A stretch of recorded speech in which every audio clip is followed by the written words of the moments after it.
Hello दोस्तों, welcome to my channel on study with career. दोस्तों, हम देखते हैं आजकल लोग इंग्लिश पढ़ तो लेते हैं पर समझ नहीं पाते। इसका मेन कारण होता है कि इंग्लिश को सही से ना जान पाना, या सही से हम जो वर्ड मीनिंग हम पढ़ते हैं उसका मतलब सही ढंग से ना जान पाना।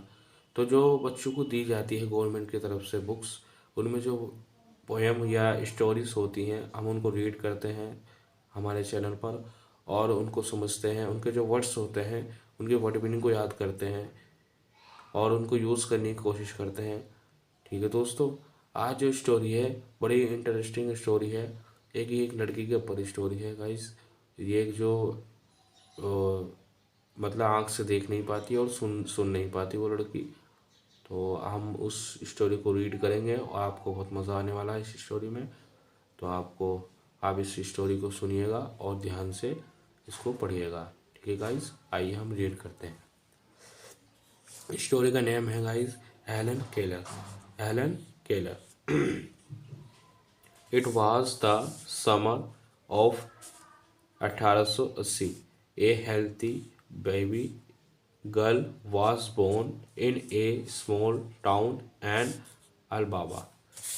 मतलब गाइस 1880 की बात है, गर्मियों की बात है, और एक मतलब स्वस्थ बच्ची लड़की पैदा हुई। कहाँ पर? एक छोटे से गांव में। उस गांव का नाम था अल्बाबा। ठीक है दोस्तों, आगे पढ़ते हैं।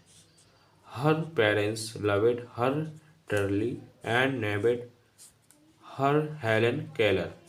मतलब उसके उसके पेरेंट्स जो है उससे बहुत प्यार करते और नरमी से उससे उसका नाम हेलन पुकारते। ठीक है गाइस, आगे पढ़ते हैं। But one day the baby become ill and day after day. इसका मतलब है गाइस, हर रोज एक दिन की बात थी कि बेबी क्या हुई, मतलब लड़की क्या हो गई, बीमार हो गई। इल का मतलब होता है बीमार होना। ठीक है guys. Her fever stayed high everyone in the family tried to help her to get better, but all the could say was, there is nothing more we can do, the baby may not live। दोस्तों, हम देख ये यहाँ से हमने यहाँ तक read करी बुक को। उसमें कहा गया हर रोज़ उसको फीवर होता, बुखार होता रोज़, और वो क्या करती, रोती चिल्लाती। और उसके जो पेरेंट्स थे वो ट्राई कर रहे हैं कि फैमिली के जितने भी फैमिली मेम्बर हैं वो ट्राई कर रहे हैं कि वो ठीक हो जाए। वो दूसरों से सलाह भी ले रहे हैं और उसको दिखा भी रहे हैं, पर वो बेबी ठीक नहीं हो रही। हम आगे पढ़ते हैं guys. Helen lived, but she was not the sum after her illness. Something is very wrong. Her mother said at last they found out that what was wrong. The child could not see or hear। हमने यहाँ से यहाँ तक read करा। इसका मतलब है guys, जब बच्ची ज़्यादा रोने लगी तो मदर को महसूस हुआ कि जो हम कर रहे हैं वो सब गलत है। क्यों? क्योंकि बच्ची ना तो देख पाती है और ना ही सुन पाती है। उनको इस बात का पता चला और वे बहुत दुखी हुए। ठीक है गाइस, आगे बढ़ते हैं। The baby grew into a little girl. Her parents felt sorry. Felt का मतलब होता है अनुभव। वे अनुभव से बोलते sorry for her. Helen often cried and held on to her mother. वो क्या करती, रोती चिल्लाती, हाथ पैर मारती, पर ना तो वो देख पाती ना वो सुन पाती। गिव द पोर चाइल्ड वाट शे wants her father would say. हर बच्ची एक गरीब बच्ची क्या मांगती है? अपने पापा को मांगती है, ये कहना चाहते हैं। तो आगे पढ़िएगा, आपको सही से दिख रहा होगा गाइस। ठीक है, आगे पढ़ते हैं। तो हेलेन कुड नॉट हियर और सी, वो तो ना तो देख पाती ना वो सुन पाती। She was a bright little girl, वो एक चमकदार। और some people thought Helen could not learn anything, her mother did not agree. Helen is very smart, she said and added to problem is how can we reach her। हमने यहाँ से यहाँ तक read करा गाइस। इसका मतलब है Helen जो है वो एक स्मार्ट गर्ल तो है, पर वो ना तो पढ़ पाती है ना वो सीख पाती है।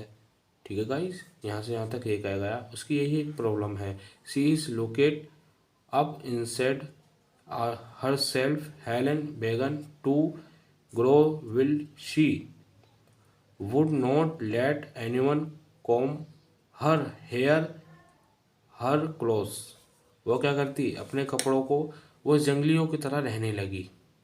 वो जंगलियों की तरह, हमने यहाँ से यहाँ तक रीड करा, वो बड़ी हो रही थी और वो जंगलियों की तरह, वेल्ड का मतलब होता है जंगली, ठीक है, वो जंगलियों की तरह रहने लगी। और अपने जो कंघी थी, कॉम्ब का मतलब होता कंघी थी, वो अपने बालों में लगाती और कपड़ों पे समेटती, ऐसी है गाइस। ठीक है, आगे पढ़िएगा, आपको सही से दिख रहा होगा। ठीक है दोस्तों, आगे पढ़ते हैं। Were always dirty, she was often hungry angry, sometimes she even lay on the floor and kick kicked her feet. इसका मतलब है दोस्तों, वो हर रोज़ गंदी रहती, वो हर रोज़ क्या रहती, गंदी रहती। डर्टी का मतलब होता गंदा, ठीक है, वो गंदी रहती और गुस्से में रहती। वो जो फ्लोर था उस पर अपने पैर रगड़ती। ठीक है गाइस, जो उनके घर का फ्लोर था वो अपने उस पर गंदे पैर रगड़ती। ठीक है गाइस, आगे पढ़ते हैं। Her parents thought that they should find a teacher for her, Mrs. Sullivan, a young teacher, agreed to help Helen to learn to see the world. Mrs. Sullivan gave Helen a doll spells doll. She spelled the word with her finger into Helen's hand। उसके माँ बाप ने सोचा कि हम एक उसके लिए एक टीचर हायर करते हैं। ठीक है दोस्तों, उसके माँ उसके पेरेंट्स ने सोचा कि उसके लिए हम एक टीचर हायर करते हैं। और वो क्योंकि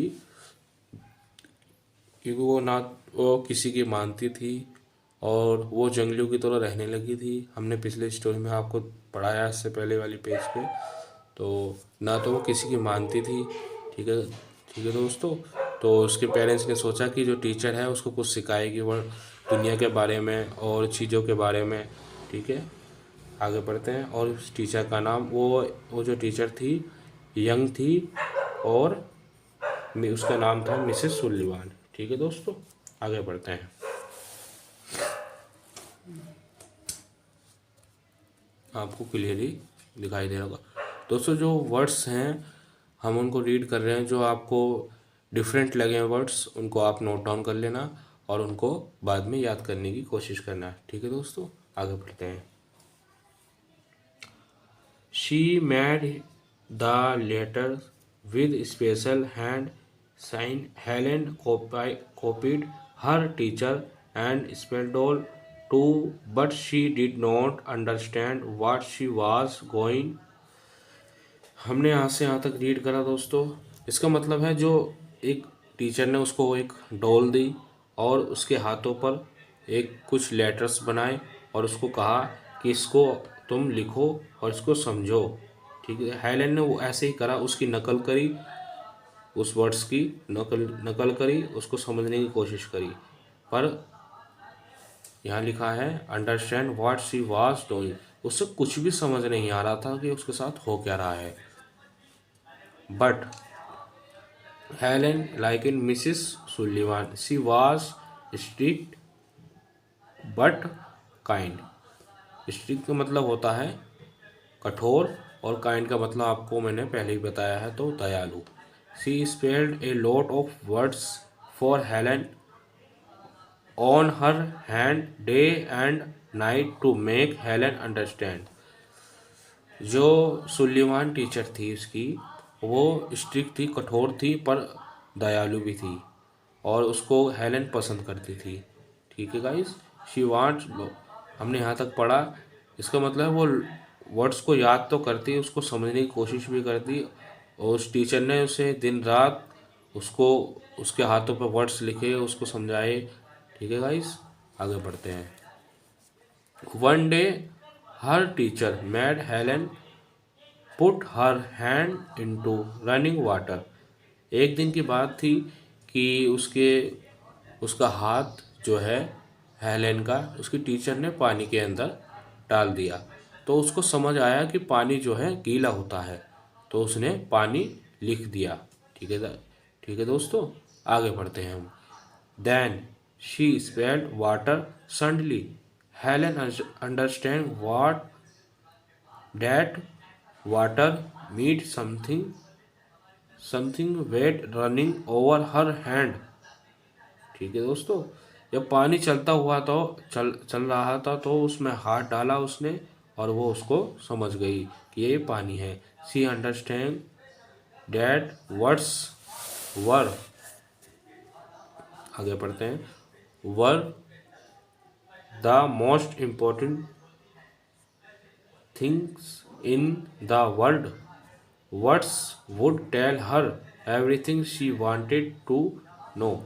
वो समझ गई कि मैं वर्ड्स को जितना ज़्यादा याद करूँगी, जितनी ज़्यादा उसको लिखूँगी, तो मैं इस चीज़ों को सबसे ज़्यादा जान सकूँगी कि ये दुनिया में हो क्या रहा है। क्योंकि वर्ड्स जो है इम्पोर्टेंट होते हैं, क्योंकि वर्ड्स से ही हम पहचान करते हैं कि चीज़ है क्या। ठीक है दोस्तों, क्योंकि हमारी ज़िंदगी में जो वर्ड्स हैं उसी से ही पूरा मतलब बना हुआ है सब कुछ, कि ये है क्या। जैसे हम टेबल को टेबल बोलेंगे, टेबल के अलावा कुछ नहीं बोलेंगे, तो टेबल को बोलेंगे क्या। ठीक है दोस्तों, तो वर्ड्स जो है हमारे लिए, हमारी लाइफ में very important, words very important है। ठीक है दोस्तों, तो आपकी मर्ज़ी है, आप इस वीडियो को सब्सक्राइब करें, लाइक करें, कमेंट करें। कमेंट करोगे तो आप, मैं जान पाऊँगा कि आपको किस चीज़ की दिक्कत हो रही है, क्या हो रहा है। आप अपना रिव्यू दें मुझे कि वीडियो में कहीं कमी तो नहीं है दोस्तों। तो आप इस वीडियो को शेयर ज़रूर करिएगा, क्योंकि जो आपके दोस्त हैं, आपके जो कज़न हैं, और जितने भी आपका फ्रेंड सर्कल है, आप उनमें शेयर कीजिएगा। क्योंकि जो भी परेशानी है, क्योंकि लोग आज इंग्लिश पढ़ तो लेते हैं, उनको समझ नहीं पाते, रीडिंग भी मुश्किल से कर पाते हैं, तो आप उनको शेयर करिएगा वीडियो को। ठीक है दोस्तों, इसमें आपका भी प्रॉफिट है और उनका भी, क्योंकि वे भी कुछ सीख जाएंगे और आप उनकी हेल्प कर देंगे। ठीक है दोस्तों, चलिएगा।